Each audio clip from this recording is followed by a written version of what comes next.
ಪ್ರತಿಯೊಂದು ಗ್ರಾಮ ಮಟ್ಟದಿಂದ ಹಿಡ್ಕೊಂಡು ಅದು ಶುರುವಾದಾಗ ನಮ್ಮ ಒಂದು ಈ ಸಂಘಟನೆಗೆ ಒಂದು ಶಕ್ತಿ ಸಿಗುತ್ತೆ. ಆಮೇಲೆ ಅದು ಆದಮೇಲೆ ನಾವು ಏನ್ ಮಾಡಿದೀವಿ ಅಂತಂದ್ರೆ ಪತ್ರ ಚಳವಳಿಯನ್ನ ಮಾಡಿದ್ವಿ. 1,00,000 ಪತ್ರಗಳನ್ನ ನಾವು ಚೀಫ್ ಮಿನಿಸ್ಟರ್ಗೆ ಕಳಿಸಿದ್ವಿ. ಅವಾಗ ನಮ್ಮ ಮೀಟಿಂಗ್ ಕರೆದವರು ಯಾರು ಇಷ್ಟು ಪತ್ರಗಳು ಬರ್ತದೆ, ದಿನ ರಾಶಿ ಪತ್ರಗಳು ಬಂದು ಬೀಳಿಕ್ಕೆ ಗಾಬರಿಯಾಗಿ ನಮ್ಮವ್ರು ಹೋಗಿ ಒಬ್ಬರು MLA ಮೂಲಕ ಹೋಗಿ CM ಭೇಟಿಯಾದಾಗ ಏನಪ್ಪ ಈ ತರ ಪತ್ರಗಳು ಬರ್ತಾ ಇದ್ರೆ ಏನ್ ವಿಷಯ, ಯಾಕೆ ಬರ್ರಿ ನೀವು ಒಂದ್ಸಲ ಚರ್ಚೆ ಮಾಡಿ ಅಂತ ಹೇಳಿ ಆ ಪತ್ರ ಚಳವಳಿಯ ಮೂಲಕ ನಾವು ಚೀಫ್ ಮಿನಿಸ್ಟರ್ ನಮ್ಮ ಜೊತೆಗೆ ಸಭೆಯನ್ನು ಮಾಡಲಿಕ್ಕೆ ಶುರುವಾಯಿತು. ಧರ್ಮಶಂಗಿ ಅವರು ನಮಗೆ ಫಸ್ಟ್ ಕರೆದಿದ್ದರು. ಈ ಪತ್ರ ಚಳವಳಿ ಹೇಗೆ ಮಾಡಿದ್ರೆ ಪ್ರತಿಯೊಬ್ಬ ಫಾರ್ಮರು ಯಾರು ಭೂಮಿಯನ್ನು ಹೋಗ್ತಿದ್ದ ಅವರಿಗೆ ಒಂದೊಂದು ಕಾರ್ಡನ್ನು ಪೋಸ್ಟ್ ಕಾರ್ಡ್ ಇದ್ದಲ್ಲ, ಆ ಪೋಸ್ಟ್ ಕಾರ್ಡ್ ನಾನು ಇಂಥ ಗ್ರಾಮದವರು ಎಷ್ಟು ಜಮೀನನ್ನ ಇಷ್ಟು ವರ್ಷದಿಂದ ಹೋಗ್ತಾ ಇದ್ದೀನಿ, ಅದು 5 ಎಕರೆ ಒಳಗಡೆ ಇರ್ಬೇಕಂತ ರೂಲ್ ಇತ್ತು. ಅದಕ್ಕೆ ನನಗೆ ನಂದು 7 ಎಕರೆ ಇದು 6 ಎಕರೆ 3 ಎಕರೆ 2 ಎಕರೆ ಎಷ್ಟಿದ್ರು ಅದನ್ನ ಬರಿಬೇಕು. ಸಿಗುದು 5 ಎಕರೆನೇ. ಅದನ್ನ ಅಷ್ಟೇ ಬರೆದು ಎಲ್ಲರಿಗೂ ವಿಷಯ ಹೇಳ್ಬಿಟ್ರೆ ಎಲ್ಲ ಲಕ್ಷಕ್ಕಿಂತ ಹೆಚ್ಚಿನ ಪತ್ರಗಳು ಬಂದಿರಬೇಕು ಅಂತ ನನಗೆ ಅನಿಸ್ತೇನೆ. ಆಮೇಲೆ ಅವಾಗೆಲ್ಲ ಸೋಷಿಯಲ್ ಮೀಡಿಯಾ ಇದು ಎಲ್ಲ ಇರಲಿಲ್ಲ, ವಾಟ್ಸ್ಆಪ್ ಇರಲಿಲ್ಲ, ಆಮೇಲೆ ಫೇಸ್ಬುಕ್ ಇರಲಿಲ್ಲ, ಇನ್ಸ್ಟಾಗ್ರಾಮ್ ಇರಲಿಲ್ಲ, ಆಮೇಲೆ ಬೇರೆ ಮೀಡಿಯಾಗಳು ಯಾವ ವೈಫೈ ಯಾವೂ ಇರಲಿಲ್ಲ ನಮ್ಗೆ ಅವಾಗ. ಇನ್ನು ಫೋನ್ ಕೂಡ ಮೊಬೈಲ್ ಕೂಡ ಬಂದಿರಲಿಲ್ಲ ಅನ್ಸ್ತದೆ. 2002ರಲ್ಲಿ 2003ರಲ್ಲಿ ನಮಗೆ ಹೋರಾಟ ಶುರುವಾಗಿತ್ತು. ಆಮೇಲೆ ಸಮಾವೇಶನ ವಿಧಾನಸೌಧ ಚಲೋ ಕಾರ್ಯಕ್ರಮವನ್ನು ಒಂದು ಸಲ ಮಾಡಿದ್ವಿ ನಾವು. ಬಿಜಾಪುರದಿಂದ ಎಷ್ಟು ಜನ ಆ ಭೂಮಿಯನ್ನು ಉಳೋದು ಜನ ಇದ್ದರು ಅವ್ರನ್ನೆಲ್ಲ ಸಂಘಟನೆ ಮಾಡೋದು 6,000 ಜನರು ಸಿಕ್ಕರು ನಮಗೆ. ನಾವು ಸರ್ವೆ ಮಾಡಿದಾಗ 6,000 ಜನ ಸಿಕ್ಕರು. ಕೊಪ್ಪಳದಲ್ಲಿ ಕೂಡ 8,000 ಜನ ಸಿಕ್ಕರು. ಹೀಗೆ 38,000 ಜನ ನಮ್ಮ ಕರ್ನಾಟಕದಲ್ಲಿ ಪಟ್ಟ ಇಲ್ಲದೆ ಇದ್ದಂತ ಜನ ಇತ್ತು. 38,000 ಜನರನ್ನು ನಾವು ಸಂಘಟನೆ ಮಾಡಿದ್ವಿ. ಎಲ್ಲರಿಗೆ ತಮ್ಮ ಸ್ವಂತ ಬಚಾವ್ ಹಾಕೊಂಡು ತಮ್ಮ ಊಟದ ಬುತ್ತಿ ಕಟ್ಕೊಂಡು ಬಂದಿದ್ರು. ಎಲ್ಲರೂ ಬುತ್ತಿ ಕಟ್ಕೊಂಡ ಕೇಳ್ಬಿಟ್ಟಿದ್ವಿ. ರೊಟ್ಟಿ ಚಪಾತಿ ಶೇಂಗಾ ಚಟ್ನಿ ಯಾರು ಕೆಡ್ಲಾರಂತದನ್ನ ಮಾಡಿ ತಮ್ಮ ಬುತ್ತಿ ಯಾರು ಊಟ ಕೊಡ್ಸಂಗ, ಯಾರು ಚಹಾ ಕೊಡ್ಸಂಗಿಲ್ಲ. ಬೆಳಗ್ಗೆ ಹೋಗಿ ಬಸ್ಸಿಗೆ ಇಳಿದ್ವಿ. ವಿಧಾನಸೌಧ ಹತ್ರ ಅಲ್ಲಿ ಅಲೋ ಮಾಡಲಿಲ್ಲ, 1 ಕಿಲೋಮೀಟರ್ ಮುಂಚೆನೆ ಅನೌನ್ಸ್ ಮಾಡಿದ್ವಿ. ಅದನ್ನ ನಾವು ವಿಧಾನಸೌಧ ಚಲೋ ಅಂತ ಪರ್ಮಿಷನ್ ತಗೊಂಡಿದ್ವಿ. ಆಮೇಲೆ ನಾವು 1 ಕಿಲೋಮೀಟರ್ ಮುಂಚೆನೆ ನಮಗೆ ದಾರಿ ನಿಲ್ಲಿಸ್ಬಿಟ್ರು. ಬರುವಂಗಿಲ್ಲ, ಇಲ್ಲಿ ಒಳಗಡೆ ಬರುವಂಗಿಲ್ಲ ಅಂತ ಪೊಲೀಸರ ಒಳಗೆ ಬರಲೇ ಇಲ್ಲ. ನಾವು ಆ 1 ಕಿಲೋಮೀಟರ್ ದೂರದಲ್ಲೇ ನಿಂತ್ಕೊಂಡು ನಾವು ಸ್ಟ್ರೈಕ್ ಮಾಡಿದ್ವಿ. ಸ್ಟ್ರೈಕ್ ಇಡೀ ದಿನ ಮಾಡಿದಾಗ ಒಬ್ಬರು ಸರ್ಕಾರದ ಪ್ರತಿನಿಧಿ ಬಂದು ನಮ್ಮ ಮನವಿಯನ್ನು ತಗೊಂಡು ಬರೇ ಹೆಣ್ಮಕ್ಳು ಜಾಸ್ತಿ ಜನ ಇತ್ತು. ಅಂದ್ರೆ ಹೆಣ್ಮಕ್ಳ ಹೆಸರೇ ನಾವು ಆಸ್ತಿಯನ್ನ ಮಾಡಿಸ್ಬೇಕು ಅನ್ನೋದು ನಮ್ಮೊಂದು ಉದಾಹರಣೆ ಇತ್ತು. ಯಾರು ಫಾರ್ಮ್ ತುಂಬಿದಾರೆ ಆಲ್ರೆಡಿ ಗಂಡನ ಹೆಸರು ತುಂಬಿದ್ರೆ ಗಂಡನಿಗೆ ಆಗಲಿ. ಹೆಚ್ಚು ಜನ 90ರಷ್ಟು ಜನ ಮಹಿಳೆಯರೇ ಇತ್ತು. ಅವಾಗ ಇದನ್ನ ಮುಂದೆ ಕುಮಾರಸ್ವಾಮಿ ಅವರು ಬಂದರು. ಅವಾಗ ಅವರು ನಮ್ಮ ಪ್ರಾಮಿಸ್ ಮಾಡಿದ್ರು, ಅವರು ಅಧಿಕಾರದಿಂದ ಹೇಳಿದ್ರು. ಕುಮಾರಸ್ವಾಮಿ ಬಂದರು. ಅವಾಗ ಅವರು ಪ್ರಾಮಿಸ್ ಮಾಡಿದ್ರು, ಮಾಡ್ತೀನಿ ನಾನು ಏನಾರು ಮಾಡ್ತೀನಿ ಅಂತ. ಅವರು ಸರ್ಕಾರ ಮಧ್ಯದಲ್ಲಿ ಬೇಕು. ಅವಾಗ ಮುಂದೆ ಹಂಗೇನು ಹೋರಾಟವನ್ನು ಮುಂದುವರಿಸಿದಾಗ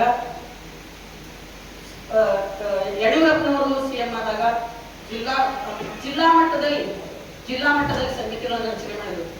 ಯಾರು ಹೋರಾಟಗಾರರು ಯಾರು ಮುಂಚೂಣಿಯಲ್ಲಿದ್ರು ಅವ್ರು ಯಾರೂ ಸದಸ್ಯರಾಗಲಿಲ್ಲ. ಆದ್ರೂ ನಾವು ತಲೆ ಕೆಡಿಸ್ಕೊಳ್ಳಿಲ್ಲ. ಯಾಕಂದ್ರೆ ನಮ್ಗೆ ಇದು ಹೋರಾಟ ಜನರಿಗೆ ನ್ಯಾಯ ಸಿಗಬೇಕು, ಜನರಿಗೆ ಹಕ್ಕು ಪತ್ರ ಸಿಗಬೇಕು ಅನ್ನೋ ಒಂದೇ ನಮ್ಮ ಹೋರಾಟ, ನಮ್ಮ ಉದ್ದೇಶ ಆಗಿತ್ತು. ಯಾರ್ಯಾರೋ ರಾಜಕಾರಣಿಗಳು ಸದಸ್ಯರಾದರು, ಲಂಚ ಕೇಳಿ ಶುರು ಮಾಡಿದ್ರು. ನಿಮ್ದು ಹೊಲ ಮುತಾರಿ ಕೊಡ್ತೀವಿ, ನನಗೇನು ಲಾಭ ನಿಮಗೇನು ಲಾಭ ಅಂತ ಶುರು ಮಾಡಿ ಅಲ್ಲಿ ಮತ್ತೆ ಹೋರಾಟ ಮಾಡಬೇಕಾಗಿತ್ತು. ಮತ್ತೆ ಸಿಎಂ ಪತ್ರ ಬರಬೇಕಾಗಿತ್ತು. ಆಯ್ತು, ಅಷ್ಟರೊಳಗೆ ಯಡಿಯೂರಪ್ಪನವರು ಅಧಿಕಾರ ಕೊಟ್ಕೊಂಡು ಅಧಿಕಾರ ನಿಂತು ಅವಾಗ ಅದು ಅಲೋಕೇಶನ್ ಅಷ್ಟೇ ನಿಂತಿದೆ. ಮತ್ತೆ ಇನ್ನೂ ಹೋರಾಟ ಈಗಲೂ ಹೋರಾಟ ನಡೀತಾ ಇದೆ. ಅದಕ್ಕೆ ಹೆಸರು ನಾವು KPFL Karnataka people's forum for land rights ಅಂತ. ಈ ತರ ನಾವು ಯಾವುದೇ ಒಂದು ಬಸವಣ್ಣನವರ ಇದಕ್ಕೆ ಹೋಲಿಸಿದರೆ, ಬಸವಣ್ಣ ಮತ್ತು ಲಿಂಗಾಯತ ಧರ್ಮಕ್ಕೆ ಹೋಲಿಸಿದ್ರೆ, ನೀವು ನಾನು ಇಟ್ಕೊಂಡೇ ಹೇಳ್ತೀನಿ, ಕನ್ನೇರಿ ಸ್ವಾಮಿಗಳು ಬಹಳ ಅವಹೇಳನಕ್ಕಾಗಿ ಮಾತಾಡಿದ್ರು.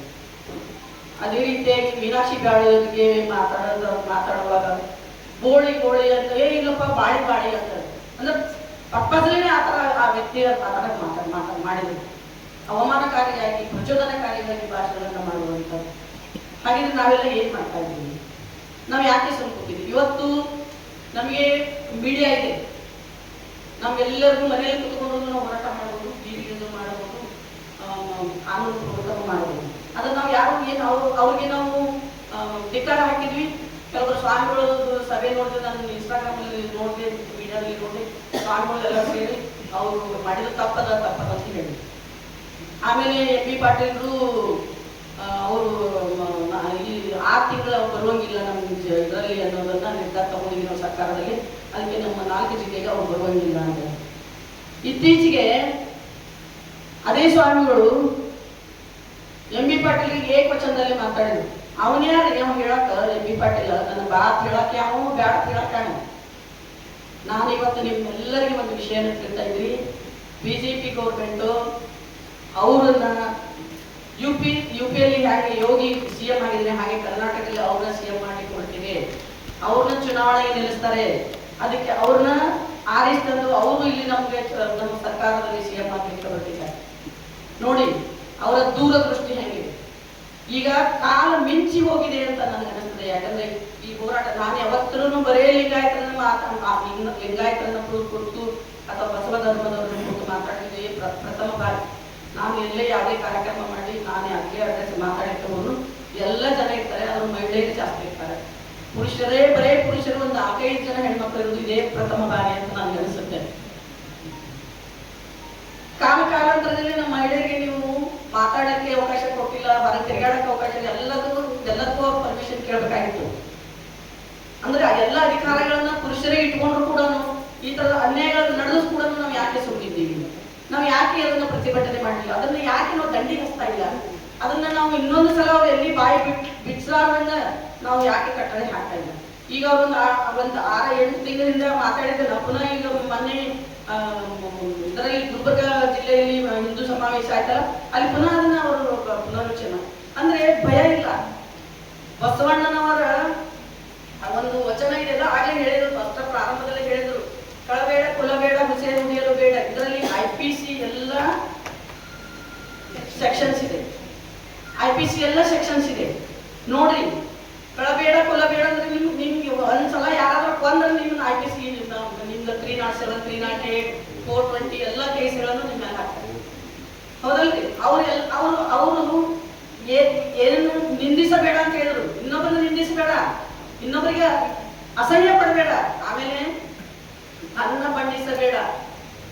ಅವ್ರಿಗೆ ಅದನ್ನ ಯಾವುದೂ ಪಾಲಿಸ್ತಾ ಇಲ್ಲ. ಆದ್ರೂ ನಾವು ಸುಮ್ಕಿಲ್ಲ. ಅದನ್ನ ಕೇಳಿದ್ರು ಒಂದಿಷ್ಟು ಬೈದ್ವಿ, ಮೀಡಿಯಾದಲ್ಲಿ ಬಂತು, ಆಮೇಲೆ ಚರ್ಚೆ ಮಾಡಿದ್ವಿ, ಅಷ್ಟೇ ಮುಗಿದ್ವಿ.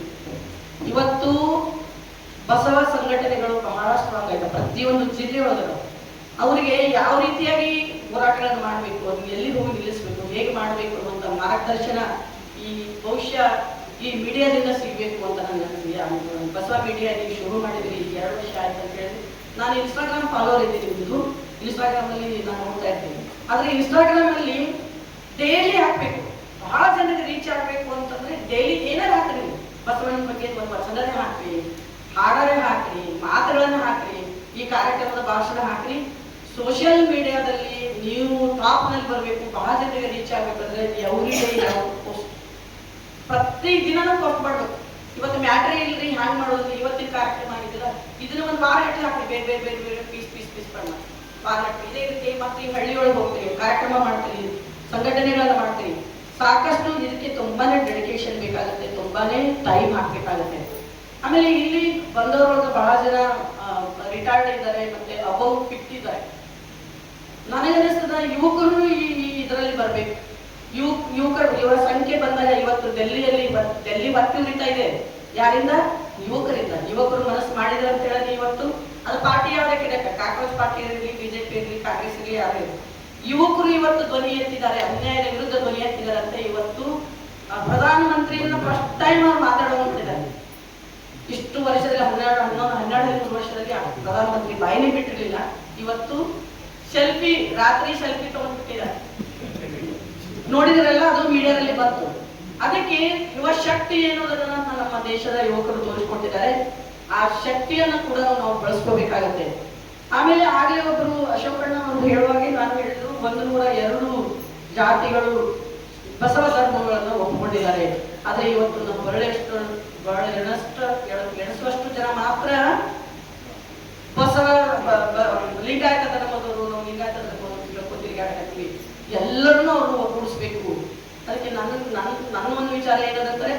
ಮಹರ್ಷಿಗಳಿತ್ತು ಅಂದ್ರೆ ಯಾರು ಲಿಂಗಾಯತರಾದ ಕುರುಬರು ಕುಂಬಾರರು ತಮ್ಮ ರಾಜ್ಯ ಮಟ್ಟದಲ್ಲಿ ಸಂಘಟನೆ ಇದೆ, ಅವ್ರು ಲಿಂಗಾಯತರಿ.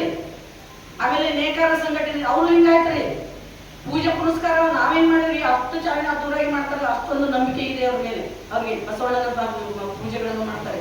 ಆ ಮತ್ತೆ ಬೇರೆ ಬೇರೆ ಬೇರೆ ದೇವರುಗಳ ಪೂಜೆಯನ್ನು ಮಾಡ್ತಾರೆ, ಅದ ಬಸವಣ್ಣನ ಪೂಜೆನೂ ಅವ್ರು ಮಾಡ್ತಾರೆ. ಅಂತ ಜನರು ಏನಾದ್ರು ಕಾರ್ಯಕ್ರಮಗಳನ್ನ ಹಮ್ಮಿಕೊಂಡಿದ್ರೆ ನೀವು ರಿಕ್ವೆಸ್ಟ್ ಮಾಡ್ಕೊಡ್ರಿ. ಗೊತ್ತಾದ್ರೆ ಮೀಡಿಯಾದಾಗ ಗೊತ್ತಾಗ್ತದೆ, ನಮಗೂ ಒಂದು ಮಾತಾಡಕ್ಕೆ ಅವಕಾಶ ಕೊಡ್ರಿ ಅಂತ ಹೇಳಿ. ಅಲ್ಲಿ ನೀವು ಬಸವ ತತ್ವದ ಬಗ್ಗೆ ಮಾತಾಡ್ರಿ. ಬಸವ ತತ್ವಗಳನ್ನ ನಾವು ಹೆಂಗ ಜೀವನದಲ್ಲಿ ಅಳವಡಿಸ್ಕೋಬೇಕು ಅನ್ನೋದ್ರ ಬಗ್ಗೆ. ಅವಾಗ ಮಾತ್ರ ಇದು ಬಹಳ ಜನರಿಗೆ ರೀಚ್ ಆಗಲಿಕ್ಕೆ ಸಾಧ್ಯದ. ಬಹಳ ಜನರನ್ನ ಇದರೊಳಗೆ ಒಳಗೊಳಿಸಿ ಇದನ್ನ ಒಂದು ಸ್ಟ್ರೆಂಥನ್ ಮಾಡಲಿಕ್ಕೆ ಸಾಧ್ಯದ. ಆಮೇಲೆ ನಾವು ಇದರಲ್ಲಿ ಹೋರಾಟ ಮಾಡುವಾಗ ಇನ್ನೊಂದು ಹೇಳಿದೆ ನಿಮಗೆ, ಒಂದು ವಿಷಯ ಮಾತಾಡೋದಂತ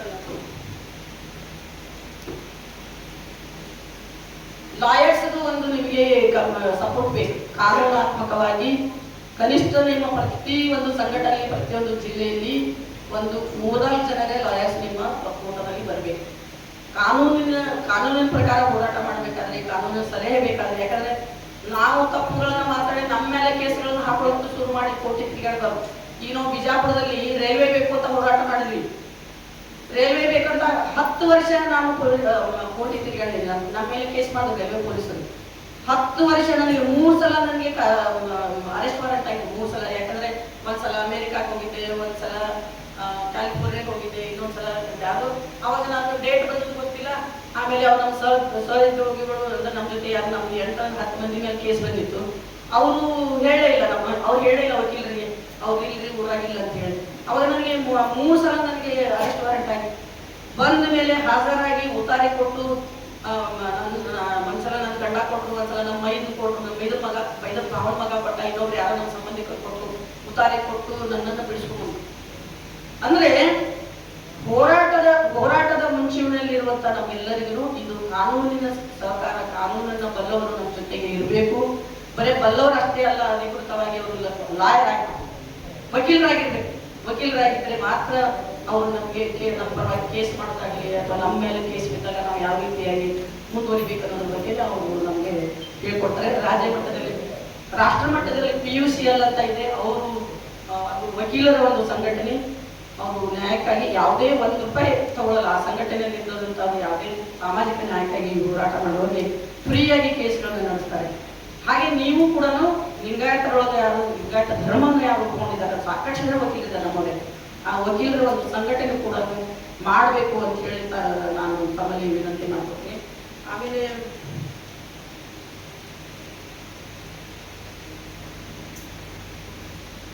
ಆಗಲೇ ಮಾತಾಡುವಾಗ ಅಣ್ಣವರು ಒಂದು ವಿಷಯನ ಹೇಳಿದ್ರು, ಮುಸ್ಲಿಂ ಸಂಘಟನೆಗಳು ಬಹಳ ಸ್ಟ್ರಾಂಗ್ ಆಗಿದೆ, ಬಹಳ ಒಕ್ಕಟ್ಟಿದೆ ಅವರಲ್ಲಿ. ಅವರು ತುಂಬಾ ಚೆನ್ನಾಗಿ ಸಂಘಟನೆಯನ್ನ ಮಾಡ್ಕೊಂಡಿದ್ದಾರೆ. ಅದನ್ನ ನಮ್ಗೆ ಲಿಂಗಾಯತರಿಗೆ ಸಾಧ್ಯ ಆಗ್ತಾ ಇಲ್ಲ. ಯಾಕೆ ಸಾಧ್ಯ ಆಗ್ತಾ ಇಲ್ಲ ಅಂತ ಅನ್ನೋದನ್ನ ನಮಗೆಲ್ಲರಿಗೂ ಗೊತ್ತಿದೆ ಅಂತ ಅನಿಸುತ್ತೇನೆ. ಅವರು ಪ್ರತಿ ದಿವಸ 5 ಗಂಟೆಗೆ ಕರೀತಾರೆ ಎಲ್ಲರೂ, ಪ್ರೇಯರ್ ಬರ್ರಿ ಮಾಯಿಕ್ ಹಚ್ಚಿ. ಆಮೇಲೆ ಪ್ರೇಯರ್ ಅಲ್ಲಿ ಪ್ರೇಯರ್ ಮಾಡೋದ್ರ ಜೊತೆಗೆ ಅವ್ರ ಸಂದೇಶಗಳನ್ನ ಕೊಡ್ತಾರೆ. ನನ್ನ ಮನೆ ಅವ್ರ ಇದರ ಹತ್ರನೇ ಇತ್ತು, ಮಸೂದಿ ಹತ್ರನೇ ಇತ್ತು, ಪ್ರೇಯರ್ ಅಲ್ಲೇ ನಡೀತಿತ್ತು. ನನ್ನ ಮೊದಲಿತ್ತು ಮನೆ ವಿದ್ಯಾಲಯದಲ್ಲಿ. ಅವ್ರ ಸಂದೇಶಗಳನ್ನ ಕೊಡ್ತಾ ಇದ್ರು, ದೇಶದಲ್ಲಿ ಏನ್ ನಡೀತಾ ಇದೆ, ನಮ್ಮ ಪಾತ್ರ ಏನು, ನಾನು ಈ ಸಮಾಜ ನಮ್ಮ ಮೇಲೆ ದಬ್ಬಳಕೆ ಆಗ್ತಾ ಇದೆ, ನಾವೇನ್ ಮಾಡ್ಬೇಕು. ಮತ್ತೆ ಮಕ್ಕಳ ಸಂಖ್ಯೆ ಕಡಿಮೆ ಆಗ್ತಾ ಇದೆ, ಮಕ್ಕಳ ಸಂಖ್ಯೆ ಕಡಿಮೆ ಮಾಡ್ಕೊಳ್ಬೇಕಾಗಿಲ್ಲ, ನಮ್ಮ ಜನಸಂಖ್ಯೆ ಹೆಚ್ಚಾಗಬೇಕು ಅಂದಾಗ ಮಾತ್ರ ಇವರನ್ನ ಹತ್ತಿಕ್ಕೆ ಸಾಧ್ಯ ಇದೆ. ಅದು ನನ್ನ ತಪ್ಪೋ ಸರಿ ನಾನು ಹೇಳ್ತಾ ಇಲ್ಲ, ಆದ್ರೆ ಅವರ ಸಂಘಟನಾತ್ಮಕ ವಿಚಾರವನ್ನು ನಾನು ಮುಂದೆ ಹೇಳ್ತಾ ಇದ್ದೀನಿ. ನಾವು ಏನು ಸಂಘಟನೆ, ನಾವು ಹೇಳಿದ್ರಲ್ಲ ಆಗಲೇ ಹೇಳಿದ್ರಲ್ಲ, ಒಬ್ಬರು ಕೃಷ್ಣ ಪೂಜೆ ಮಾಡಿದ್ರೆ ಇನ್ನೊಬ್ರು ಸಿದ್ದರಾಮೇಶ್ವರ ಪೂಜೆ ಮಾಡ್ತಾರೆ, ಇನ್ನೊಬ್ರು ಲಕ್ಷ್ಮೀ ಪೂಜೆ ಮಾಡ್ತಾರೆ, ಒಬ್ಬರು ಬಟ್ಟನ ಕಟ್ತಾರ, ಒಬ್ಬರು ಇದು ಏನಂತಾರ ಪುರೋಹಿತರನ್ನು ಕರೀತಾರೆ. ನನಗೆ ಎಂದು ಈ ವಿಚಾರದ ಬಗ್ಗೆ ತಿಳುವಳಿಕೆ ಆಯ್ತು, ಒಂದು 20 ವರ್ಷ ಬಹುಶಃ ಆಗಿರ್ಬೋದು. ಅವತ್ತಿನಿಂದ ನಾನು ಯಾರ ಪುರೋಹಿತರು ನಮ್ಮ ಮನೆಗೆ ಬರಲ್ಲ, ಎಂದು ನಾನು ಕರೆದಿಲ್ಲ. ನಮ್ಮ ಸಂಬಂಧಿಕರೊಳಗನೆ ಯಾರಾದ್ರೂ ಇದು ಹಚ್ಚಿದ್ರ ಏನಂತಾರ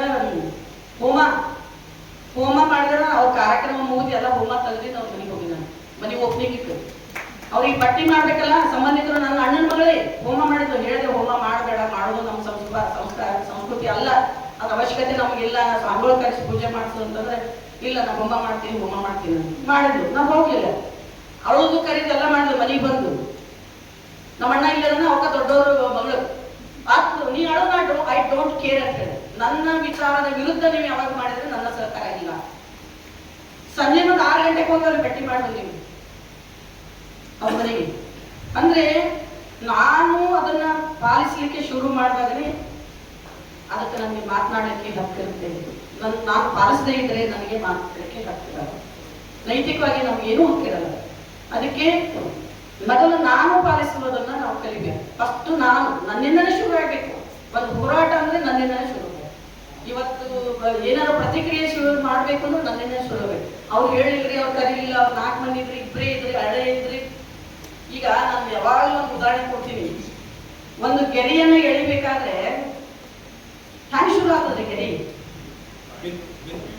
ಒಂದು ಪಾಯಿಂಟ್ ಇಂದ ಒಂದು ಪಾಯಿಂಟ್ ಸೇರಿನ ಒಂದು ಗೆರೆ ಆಗ್ತದಲ್ರಿ. ಹಂಗೇನೆ ಒಂದು ವ್ಯಕ್ತಿಯಿಂದನೇ ಶುರು ಆಗ್ಬೇಕು. ಒಂದು ವ್ಯಕ್ತಿ ಗಟ್ಟಿಯಾಗಿ ನಿಂತಾಗ ಬೇರೆ ವ್ಯಕ್ತಿಗಳು ಬಂದು ಅದಕ್ಕೆ ಜೋಡಣೆ ಆಗ್ತಾರೆ, ಸಪೋರ್ಟರ್ಸ್ ಆಗ್ತಾರೆ. ಆಗಲೇ ಒಬ್ಬ ಯಾರ ಮಾಡೋ ಚಂದ ಹೇಳಿದ್ರು, ಈ ಏನು ಮಾಡಿದ್ರು ಸುಮ್ ಜೊತೆ ರೋಮನೆ ಅಂತ ಅನ್ನೋ ಹೇಳಿದ್ರು. ನನ್ಗೆ ಭಾಳ ಇಷ್ಟ ಆಯ್ತದ ಆಳ. ನೀ ಹೋರಾಟ ಮಾಡಕ್ಕಾಗಲ್ಲ, ಹಾಗಿದ್ರೆ ಮಾತಾಡಕ್ಕಾಗಿಲ್ಲ, ನೀನು ಜೊತೆ ಇರುವಂತ ಮನೆಗೆ ಜೊತೆ ಇರಕ್ಕೂ ಆಗಿಲ್ಲ. ಸುಮ್ಮ ಆ ಮನೋಭಾವನೆ ತುಂಬ ನಮ್ಗೆ ನಾವು ಮಾಡೋರ್ಗಿಲ್ಲ, ಸುಮ್ಮನೆ ಮಾಡ್ಬೇಕಂತ. ಆಮೇಲೆ ಒಂದು ವಿಚಾರ ಯಾರೋ ಹೇಳಿದ್ರಪ್ಪ, ಬಹಳ ಒಂದು ನಮ್ಮ ಈ ಹೋರಾಟಕ್ಕೆ ಬಹಳ ಪ್ರಶ್ನಿಸದ ಸಂತ ಕೂಡ ಸರ್ವಾಧಿಕಾರಿ. ಇದು ಬಹಳ ಸತ್ಯದ. ನಾವೇನೂ ಪ್ರಶ್ನೆ ಮಾಡದೇ ಇದ್ರೆ ನಮ್ಮಂತ ದೃಷ್ಟಿ ಆಗಿಲ್ಲ. ಅವರು ಮಾಡಿದ್ದು ಸರಿ ಅಂತ ಹೋಗ್ಬಿಡ್ತಾರೆ. ನಾ ಹೇಳಿದಾಗ ಒಬ್ಬರೇ ಇಬ್ಬರೇ ಇರಲಿ 4 ಮಂದಿ ಇರಲಿ, ನಾವು ಅದನ್ನ ಪ್ರಶ್ನೆ ಮಾಡುವಂತ ಮನೋಭಾವನೆ ಬೆಳೆಸ್ಕೋಬೇಕು. ಬಹಳ ಸಲ ನನಗೆ ಬೈತಾರೆ, ಮನೆಯೊಳಗೂ ಬೈತಾರೆ, ಮನೆಯಲ್ಲಿ ನನ್ನ ಗಂಡ ಜೊತೆ ಯಾವಾಗಲೂ ಸುಮ್ಮನೆ ಇರಲ್ಲ. ಒಟ್ಟೊಂದು ಏನೋ ಪ್ರಶ್ನೆ ಕೇಳ್ತಾ ಪ್ರಶ್ನೆ ಕೇಳುವ ಇದನ್ನ ಹ್ಯಾಬಿಟ್ ಅನ್ನು ನಾವು ಬೆಳೆಸ್ಕೋಬೇಕು. ನಮ್ಗೆ ಸರಿ ಎಲ್ಲಿ ಅನ್ಸಂಗಿಲ್ಲ, ನಂಗೆ ಸರಿ ಅನ್ಸಂಗಿಲ್ಲಲ್ಲ, ಅದನ್ನ ನಾನು ಪ್ರಶ್ನೆ ಕೇಳಬೇಕು. ಪ್ರಶ್ನೆ ಕೇಳಿದ್ರೆ ಅವ್ರು ಸರ್ವಾಧಿಕಾರವಾಗಿ. ಇವತ್ತ ಮೋದಿಯವರು ಏನ್ ಮಾಡ್ತಾ ಇದ್ದಾರೆ? ಮೋದಿಯವರು ಸರ್ವಾಧಿಕಾರಿ ತರನೇ ನಡ್ಕೋತಾ ಇದಾರೆ. ಇವತ್ತು ಅವ್ರು ಯಾವ ಪ್ರಶ್ನೆ ಕೇಳಿದ್ರೆ ನಾಡ್ತಾ ಇಲ್ಲಲ್ಲ. ನಾವು ಅದಕ್ಕೆ ನಾನು ಹೇಳ್ತಾ ಇದ್ದ ಆಗ್ಲೇನೆ, ನಾವು ಬಹಳ ಕಾಲು ಮಿಂಚೋಗಿದೆ, ಬಹಳ ದೂರ ಹೋಗಿದಾರೆ ಅವರು. ನಾವು ಈಗ ಅಂಬೇಗಲ್ಲಿ ಇರ್ತಾ ಇದ್ದೀವಿ, ಬಹಳ ದೂರ ಹೋಗಿದಾರೆ ಅವರು. ಎಲ್ಲೆಲ್ಲಿ ಅತಿಕ್ರಮಣ ಮಾಡಬೇಕು ಹಿಂದೂ ಧರ್ಮದ ಮೇಲೆ, ಬಸವಣ್ಣನ ತತ್ವಗಳನ್ನ ಮೀರಿ ಅವರು ಹೊರಟಿದಾರಲ್ಲ, ಅದೇ ಬಸವಣ್ಣನೇ ಅವರು ಉಪಯೋಗಿಸ್ಕೊತಾ ಇದ್ದಾರೆ. ಅದೇ ಬಸವಣ್ಣನ ಪೂಜೆನ ಮಾಡ್ತಾರೆ. ಆ ತರ ಮಾಡಿನೇ ಅದನ್ನ ಅತಿಕ್ರಮಣವನ್ನ ಮಾಡಿದ್ದಾರೆ. ಅದನ್ನ ನಾವು ಹೇಗೆ ಸಪರೇಟ್ ಮಾಡಬೇಕು, ಅದನ್ನ ಹೇಗೆ ಇದು ತಪ್ಪು ಅಂತ ನಾವು ಹೇಳಬೇಕು ಅನ್ನೋದನ್ನ ಇವತ್ತು ನಾವೆಲ್ಲ ಏನು ಸೇರಿದೀವಲ್ಲ, ಇದ್ರ ಬಗ್ಗೆ ಒಂದು ತಾರ್ಕಿಕವಾಗಿ ನೀವು ಒಂದು ಆಲೋಚನೆಗೆ ಬರಬೇಕು. ಅದನ್ನು ಹೇಗೆ ನಾವು ರೂಪಿಸ್ಕೋಬೇಕು ಅನ್ನೋದು. ಆಮೇಲೆ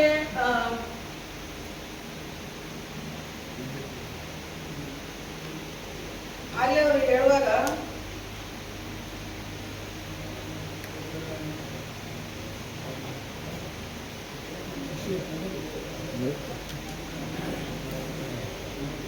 ಜನಸಂಖ್ಯೆ ಅತಿ ಕಡಿಮೆ ಜನಸಂಖ್ಯೆ ಹತ್ಯೆ ಇರುವಂತ ಎಷ್ಟು ಒಂದು 5% ಜನಸಂಖ್ಯೆ ಇಲ್ಲದವರು ಇವತ್ತು ನಮ್ಮ ದೇಶನ ಆಡ್ತಾ ಇದ್ದಾರೆ. ಒಪ್ಕೊಂಡಿದ್ದೀರಾ? ನೀವೆಲ್ಲ ಒಪ್ಕೊಂಡಿದ್ದೀರಾ? ಇಡೀ ದೇಶವನ್ನ ಆಡ್ತಾ ಇರೋರು ಬರೇ ಕೇವಲ 5% ಜನಸಂಖ್ಯೆ ಇರುವಂತವ್ರು. ಅವ್ರು ಹ್ಯಾಂಗ್ ಬಂದ್ರಲ್ಲಿ ಎತ್ತಕ್ಕೆ ಹ್ಯಾಂಗ್ ಬಂದ್ರು? ನಾವೆಲ್ಲ ಕುರಿಗಳಂತೆ ಕೂತಿದೀವಲ್ಲ, ಅದಕ್ಕೆ ನಾವು ಕಣ್ಣು ಮುಚ್ಕೊಂಡು ಕೂತಿದ್ವಿ. ನಮ್ಮ ವಿಚಾರಗಳು ಇದ್ರು ಕೂಡ ನಾವು ಅದನ್ನ ಹೊರಗೆ ಹಾಕ್ತಾ ಇಲ್ಲ. ನಾವೆಲ್ಲರೂ ಮಾತಾಡ್ತೀವಿ, ನಮ್ಮನೊಳಗೆ ಮಾತಾಡ್ತಿಲ್ಲ. ಈಗೆಲ್ಲ ತಪ್ಪು ಮಾಡಕತ್ತಾರ. ಅವ್ರು ತಪ್ಪು ಎಂದ ಅಧಿಕಾರಿಕ ಅವರು ಓಟನ್ನ ಪರ್ಚೇಸ್ ಮಾಡಿದ್ರು, ಅವತ್ತೇನೆ ದೇಶದ ತಮ್ಮ ವಿಚಾರಗಳು ಏನಿದಾವ ಅದನ್ನ ಚಲಾವಣೆಯಲ್ಲಿ ತರಲಿಕ್ಕೆ ಮಾಡಿದ್ರೆ ವಿನ ದೇಶದ ಒಳ್ಳೆಯ ಅಭಿವೃದ್ಧಿಗಾಗಿ ಅಲ್ಲ. ಇವತ್ತು ಮನಿ ವ್ಯಾಲ್ಯೂ ಬಿದ್ದು ಹೋಗಿದೆ. ಅಂತಾರಾಷ್ಟ್ರೀಯ ಮಟ್ಟದಲ್ಲಿ ಉದ್ಯೋಗಗಳು ಕಳ್ಕೊಂಡಿದ್ದಾರೆ, ಇಂಪೋರ್ಟ್ ಟ್ಯಾಕ್ಸ್ ಶುರುವಾಗಿದೆ. ಏನೆಲ್ಲ ಹೇಳಲಿಕ್ಕೆ ನಿಂತ್ರೆ ಇಡೀ ದಿನ ಬೇಕಾಗುತ್ತೆ. ಅದಕ್ಕೆ ಹೋರಾಟದ ರೂಪರೇಷೆಗಳನ್ನ ಮಾತ್ರ ನಾವು ಮಾತಾಡಲಿಕ್ಕೆ ನಮಗೆ ಕೊಟ್ಟಿದ್ದಾರೆ. ಅದರ ಬಗ್ಗೆನೇ ನಾನು ಹೇಳ್ತಾ ಇದ್ದೀನಿ. ಮತ್ತೆ ನಾವು ಹೋರಾಟ ಶುರು ಮಾಡಿದ್ರೆ ಅದನ್ನ ತಡ್ಡಿ ಹತ್ತನ್ನು ನಿಲ್ಲಿಸಬಾರ್ದು. ಅದಕ್ಕೆ ಸಮಾಜ ಕಾರ್ಯಕರ್ತರು ಇರಬೇಕು, ITI ಕಾರ್ಯಕರ್ತರು ಇರಬೇಕು, ವಕೀಲರು ಇರಬೇಕು, ಯುವ ಪೀಳಿಗೆ ಇರಬೇಕು, ಆಮೇಲೆ ಆಸಕ್ತಿ ಇದ್ದವ್ರು ಇರಬೇಕು.